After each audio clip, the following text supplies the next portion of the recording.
یہ دشمن کی ہدایت کی دعا کون کرے گا، دعا کون کرے گا، یہ رحمت عالم کے سوا کون کرے گا۔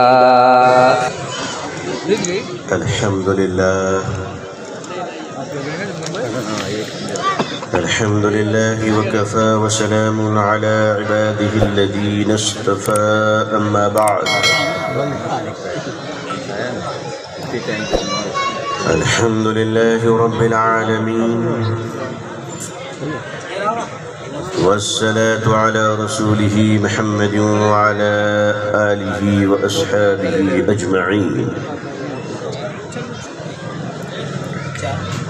رب اشرح لي صدري ويسر لي أمري واحلل عقدة من لساني يفقه قولي رب يسر ولا تعسر وتمم بالخير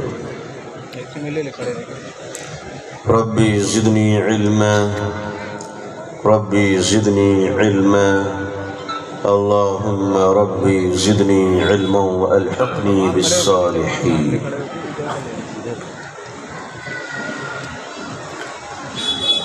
فأعوذ بالله من الشيطان الرجيم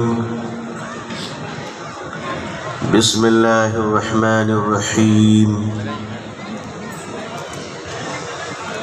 كنتم خير أمة أخرجت للناس تأمرون بالمعروف وتنهون عن المنكر وتؤمنون بالله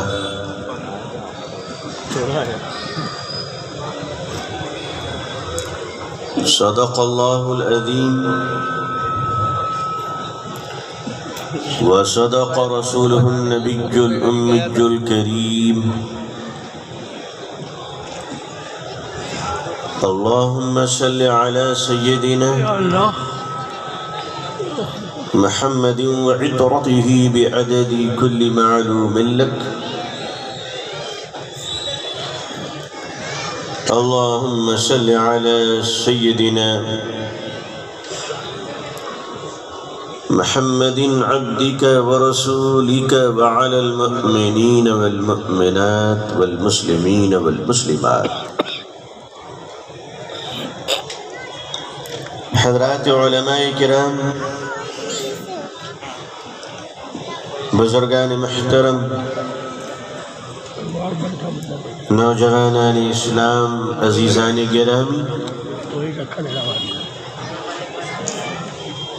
سامعین عظام، عمائدین الشہر، پردہ نشی خواتین امت اسلامیہ، مسلمانوں کی خوبصورتی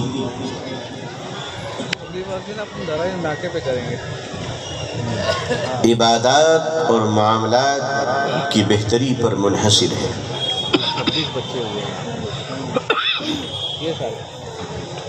دنیا میں کوئی چیز بغیر آئیڈینٹی کے، بغیر پہچان اور شناخت کے پائی نہیں جاتی،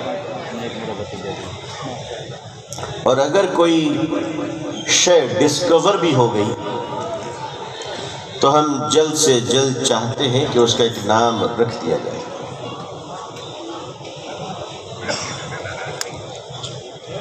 اس دنیا میں انسانوں کی کوالٹی طے کی گئی، انسانوں کی ورائٹیز طے کی گئی، رنگ، نسل، علاقے، آب و ہوا اور زبانوں کی بنیاد پر، ملکوں کی بنیاد پر، سرحدوں کی بنیاد پر، نیشنلٹیز کی بنیاد پر انسانوں کی تقسیم کی گئی، اور اسی تقسیم کی بنیاد پر اس کی آئیڈینٹی پروف کو قبول کیا جاتا ہے۔ مگر آپ مجھے بتائیں، کیا پوری دنیا میں جس طرح انسانوں کی پہچان اس کی سرحد، رنگ، نسل اور زبان کی بنیاد پر کی گئی ہو،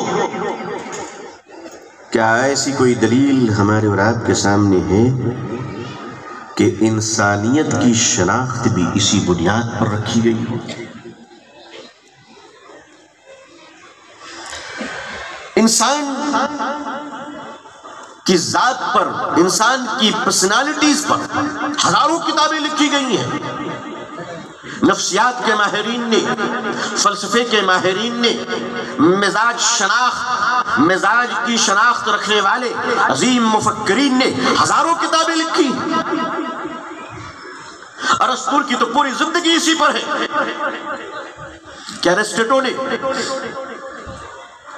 ابو موسیٰ نے، موسیٰ اشعری نے انسانیت کو الفابیٹ میں، حساب میں اس طرح متعین کر دیا کہ انسانیت کی پہچان و شناخت کس طرح ہو انسان کی۔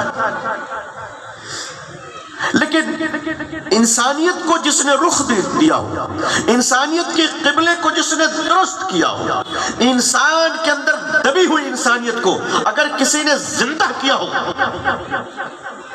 تو مسلمان اپنی زبان سے کیا کہے گا؟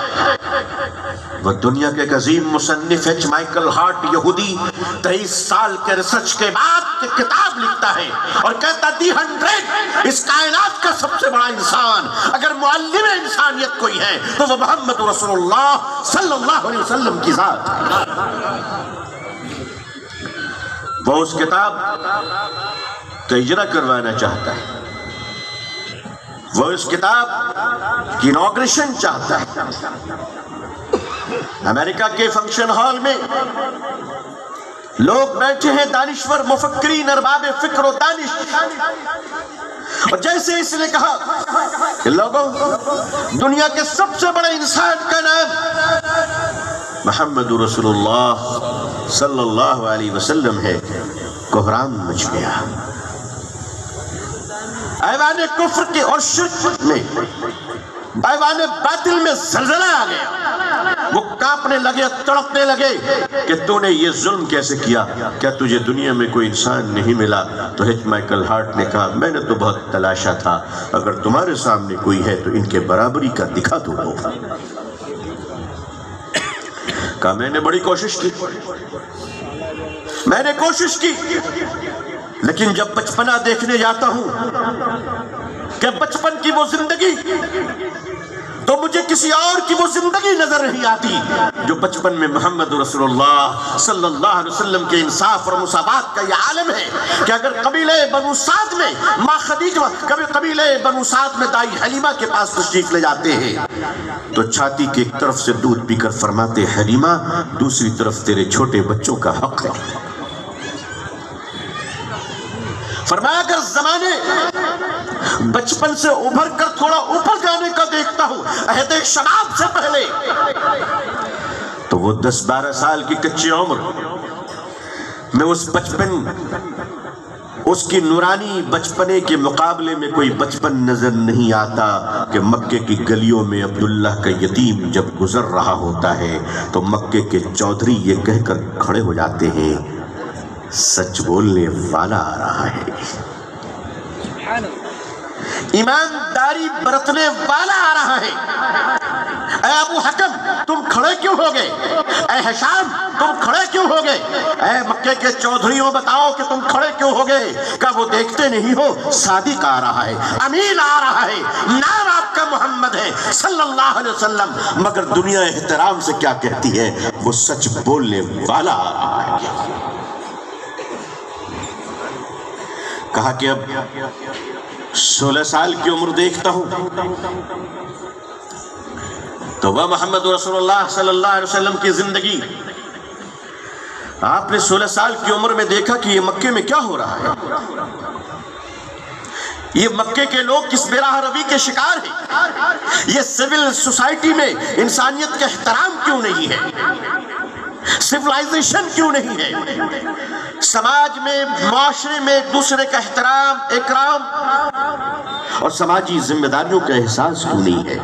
اگر مکے میں کوئی تجارت کرنے والا آتا ہے تو کوئی دبنگ بہوبلی طاقتور اس کا سامان اس سے چھین کیوں لیتا ہے؟ وہ روتا ہے تو اسے پیسے کیوں نہیں دیے جاتے؟ قرض لینے والا لے لیتا ہے واپس کیوں نہیں کرتا؟ غریبوں کو دبایا کیوں جا رہا ہے؟ غلاموں پہ ظلم کیوں کیے جا رہے ہیں؟ عورتوں کو ان کی انسانی آزادی کیوں نہیں دی جا رہی ہے؟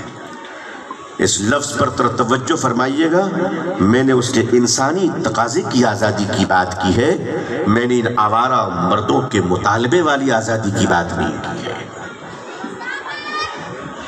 اس دنیا میں بیوہ عورت کو سہاگن بننے کی اجازت نہیں تھی۔ 1500 سال پہلے خود ہمارے دیش میں پتی کے چتا کے ساتھ اس کی پتنی کو زندہ جلا کر ستی کر دیا جاتا تھا۔ جس زمانے میں تم مرے ہوئے پتی کے ساتھ اس کی دھرم پتنی کو زندہ جلا کر مار دیا کرتے تھے، اسی زمانے میں مکے کا ایک نوجوان 25 سال کی عمر میں ایک 40 سال کی بیوہ عورت سے نکاح کر کر دنیا کو بتاتا ہے کہ بیوہ مرنے کے لیے نہیں، سہاگن بننے کے لیے ہوا کرتی۔ وہ کون تھا؟ وہ سوائے محمد رسول اللہ صلی اللہ علیہ وسلم کے سوا کوئی دوسرا بھی تھا؟ عورتوں کی آزادی کی باتیں بڑی ہوتی ہیں، آزادی آزادی آزادی۔ مسٹر مہاشے، میں بھی جانتا ہوں تم کون سی آزادی چاہ رہے ہو، میں تمہارا ہی تو اسپیشلسٹ ہوں، مجھے تمہاری نس نس کا پتہ ہے، بھلا سپیڑے کو سانپ کا پتہ نہ ہو؟ یہ دنیا کے آوارہ لوگ عورتوں کی آزادی نہیں چاہتے ہیں، یہ ہر عورت تک پہنچنے کی آزادی چاہتے ہیں۔ میں بھی آزادی کا قائل ہوں، بے شک پنجرے میں بند کبوتر کو آزادی ملنی چاہیے، مگر دروازہ کھولنے والی اگر بلی ہو تو اندر ہی رہنا بہتر ہے۔ یہ جو بھیڑیے ان کو ازلی دشمن ہے اسلام اور مسلمانوں سے، اور ہونی بھی چاہیے۔ کیوں؟ مسلمانوں، دنیا کی ہر برائی سے تم نے پنگا لے رکھا ہے۔ دنیا کی اتنی بڑی industry, drug industry, cocaine industry, نشے کی انڈسٹری، جس پر اربوں کھربوں روپے کمائے جاتے ہیں، اس اربوں کھربوں روپے کی نشہ بیچ کر کمانے والے کمپنی کے خلاف ایک بیچارہ لنگی پہننے والا ایک غریب امام مسجد میں کھڑا ہو کر اس سے پنگا لے رہا ہے۔ یہ اسی کا جگر ہے، یہ اسی کا جگر ہے۔ نشہ انڈسٹری کے خلاف مسلمان بولتا ہے، اسلام بولتا ہے۔ دنیا کی اربوں روپے کی انڈسٹری، سود، انٹرسٹ، جس پر ورلڈ بینک نے دنیا کے نہ جانے کتنے ملکوں کو غلام بنا لیا۔ شری لنکا کی تباہی کے پیچھے چائنا کا وہ قرض ہے جس کے سود دیتے دیتے شری لنکا کی کمر ٹوٹ گئی۔ آج مالدیو جیسا چھوٹا ملک چائنا کے خونی چنگل میں آ چکا ہے۔ سودی نظام جسے 1500 سال پہلے میرے آقا صلی اللہ علیہ وسلم نے فرمایا تھا میدان عرفات میں کہ میں سودی لین دین کو آج اپنے قدموں تلے روند رہا ہوں، اور میرے اپنے چچا حضرت عباس کے سود کے ساتھ ساتھ میں اصل کو بھی معاف کر رہا ہوں، سود کو معاف کر رہا ہوں۔ جب خبر ملی حضرت عباس کو تو فرماتے ہیں بھتیجے نے سود معاف کی ہے، میں تو اصل بھی معاف کرتا ہوں۔ آج یہ سود کے خلاف بولنے والا کون ہے دنیا میں؟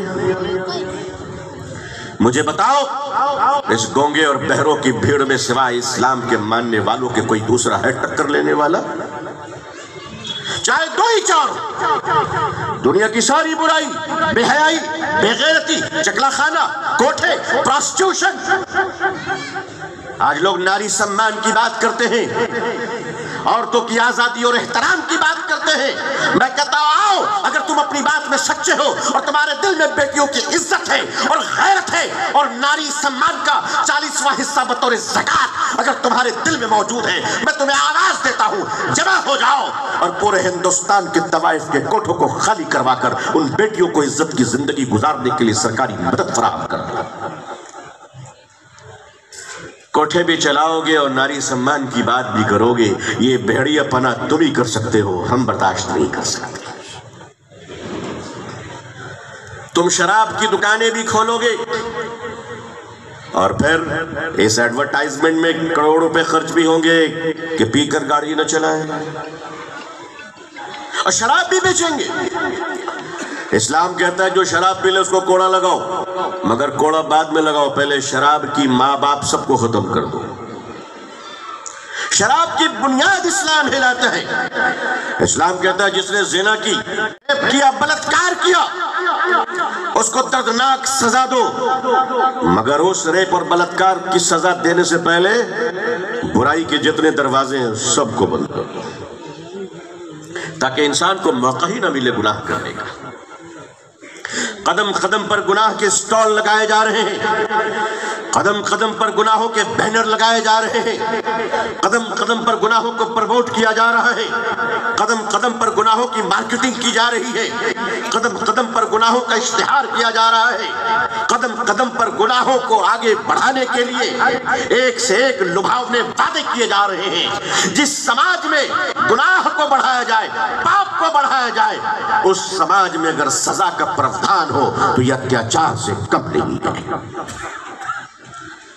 معلم انسانیت حضرت محمد رسول اللہ صلی اللہ علیہ وسلم نے گناہ کے دروازے کو ایسا بند کیا کہ ہمارے اور آپ کے رب نے فرمایا یا ایھا الذین آمنوا لا تقربوا الزنا، اے ایمان والو برائی یعنی زنا کے قریب تک مت جاؤ، قریب تک مت جاؤ۔ ظاہر ہے کہ جب سماج ننگی ہو جائے گی تو پھر آنکھوں کا حیا کہاں باقی رہے گا؟ ایک سماج جب تک اگر سماج درد سے بھرا نہ ہو، سماج کے اندر ایک دوسرے کے پرتی اگر پیار نہ ہو، سنویدنشیلتا نہ ہو، سینسٹیوٹی نہ ہو، سماج کے تئیں ایک دوسرے کے تئیں، چاہے وہ مسلمان ہو یا ہمارے ہندو بھائی ہو، ہر ایک کے تئیں جب تک ہمارے اندر احترام نہیں آئے گا، سڑک سے گزرنے والی ایک عورت چاہے وہ کسی کی بھی ماتا ہو، مسلمانوں جب تک اسے اپنے ماں کا درجہ دے کر تم گاڑی روک نہیں دیتے اور اس ماں کو سڑک پار کرنے میں تم مدد نہیں دیتے، تم راشن کارڈ، پاسپورٹ اور آئیڈینٹی اور ووٹر آئی ڈی میں انسان تم کہلا سکتے ہو، لیکن یاد رکھو شریعت کے نقطہ نظر میں تمہاری معیار انسانیت آج مکمل نہیں ہو سکی۔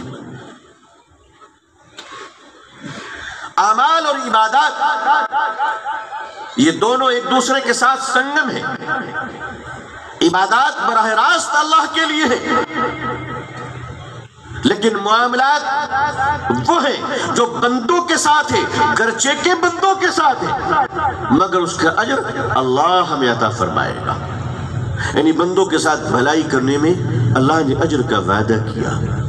نماز پڑھنے میں جس طرح اللہ کی رضا ہے، اللہ کی خوشنودی ہے، اللہ تعالیٰ کی طرف سے ثواب ہے، اللہ تعالیٰ کی طرف سے اجر کا ہمیں یقین ہے، اسی طرح بندوں کے ساتھ مانوتا کے پرتی، انسانیت کے تئیں اگر آپ بھلائی کا جذبہ لے کر آگے بڑھیں گے تو آپ کا یہ جذبہ بالکل کبھی بھی بیکار نہیں جا سکتا۔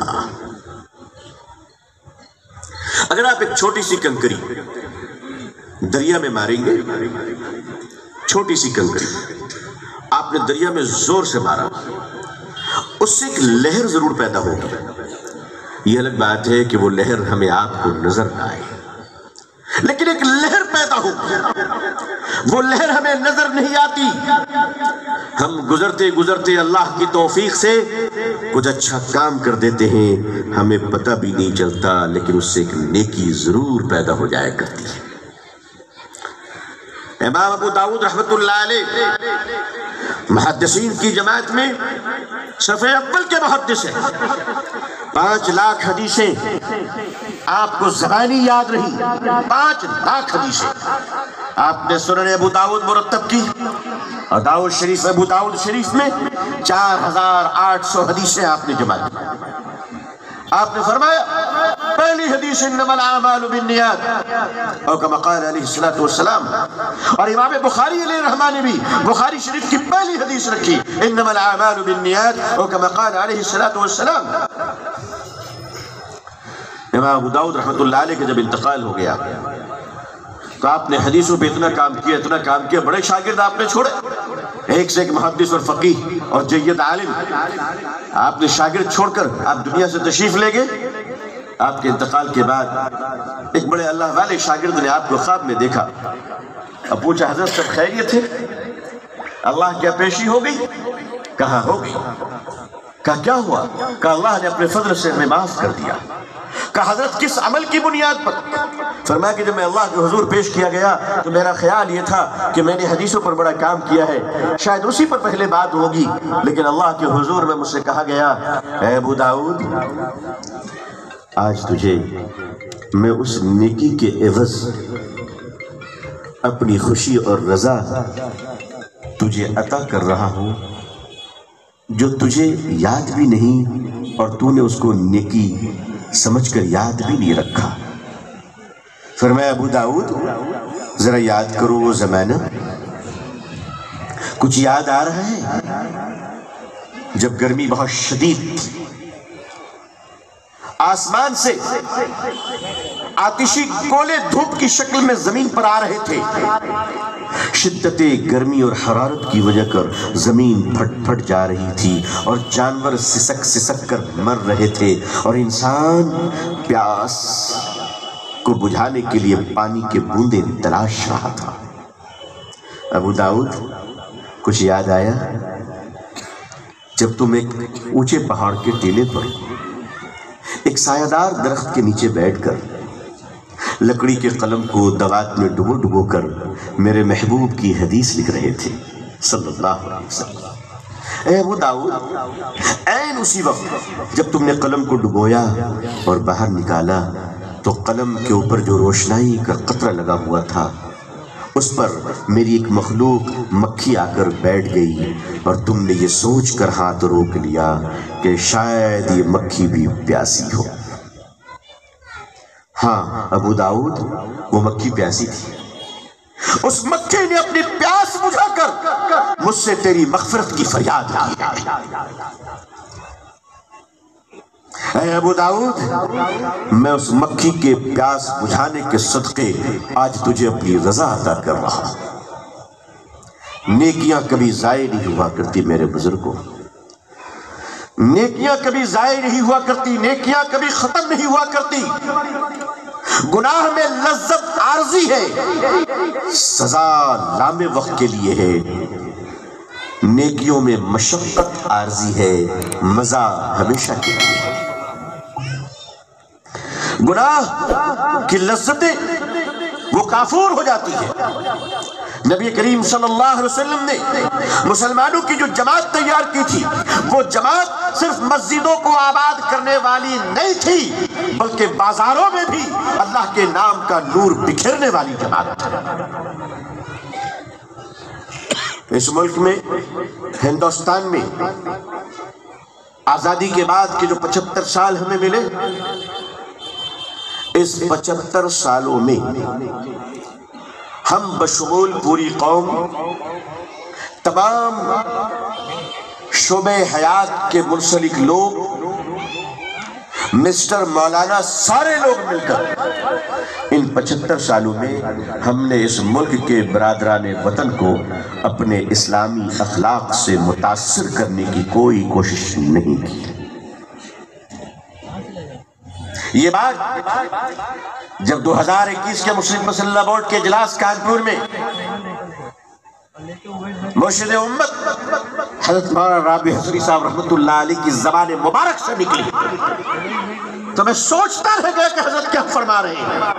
میں نے تو 75 سال کہے، حضرت نے فرمایا کہ پچھلے کئی ہزار سالوں سے ہم نے اسلامی اخلاق پیش نہیں کیا اس ملک میں، اس ملک میں پیش نہیں کیا. آپ مجھے بتائیے، جس گھر میں رہنے والا اس گھر میں جھاڑو نہ لگائے، جس گھر میں رہنے والا اس گھر کی صفائی پوچھائی نہ کرے، جس گھر میں رہنے والا اس گھر کی رنگ و روغن نہ کرے، جس گھر میں رہنے والا اس بلڈنگ کی مینٹیننس نہ کرے، آپ مجھے بتائیں کہ وہ مکان کھنڈر میں تبدیل ہوگا یا نہیں ہوگا. اس کائنات کے اس دنیا کے سب سے خوبصورت پودے کا نام محبت ہے. اس دنیا کے سب سے خوبصورت پودے کا نام محبت ہے، اور محبت کا پودا زمین پہ نہیں میرے پیاروں، وہ انسان کے دلوں میں اگا کرتا ہے. اس پودے کی پرورش نبی کریم صلی اللہ علیہ وسلم نے ایک جماعت تیار کی مسلمانوں کی. لوگ پوچھتے ہیں حضور صلی اللہ علیہ وسلم کے معجزات بہت سارے ہیں، یقیناً بہت سارے ہیں، لیکن مجھ جیسا طالب علم یہ کہنے کے پر مجبور ہے کہ آپ کے بڑے معجزوں میں یہ بھی کم بڑا معجزہ نہیں کہ مکے کی ریگستان میں چرواہوں کو پکڑ کر آپ نے امت کا قائد و سردار بنا دیا. یہ وہ تربیت تھی جو 3.5 لاکھ صحابہ اکرام رضی اللہ تعالیٰ عنہم اجمعین کی جو جماعت آپ چھوڑ کر اس دنیا میں گئے، وہ جماعت، وہ صحابہ کوئی معمولی نہیں تھے، وہ رجال سازی ہوئی تھی. وہ ایک صحابی دنیا میں انقلاب لانے کی صلاحیت و اخلاق رکھا کرتے تھے. اور مسلمان کوئی ہے اگر اس کے اخلاق اور اس کی محبت سے اگر وہ دوسروں کو متاثر نہ کر سکا تو خود کو حاجی سمجھا کرے، نمازی سمجھا کرے، مقرر سمجھا کرے، قاری سمجھا کرے، جو سمجھنا ہے سمجھ لے، مگر وہ اسلامی شریعت پر چلنے والا ایک بہتر انسان خود کو سمجھنے کے قابل نہیں ہے. ایک مسلمان چلتے وقت دوسروں کے دروازے پہ تھوک دے، اس کی غیرت مر نہیں جاتی کہ حضور صلی اللہ علیہ وسلم نے پڑوسی کا کیا حق بتایا. ایک دکاندار اپنے دکان پہ بیٹھا بیٹھا کلی اس طرح کرے کہ پانی کے چھینٹے باہر جائے اور لوگوں کے کپڑے خراب ہوں.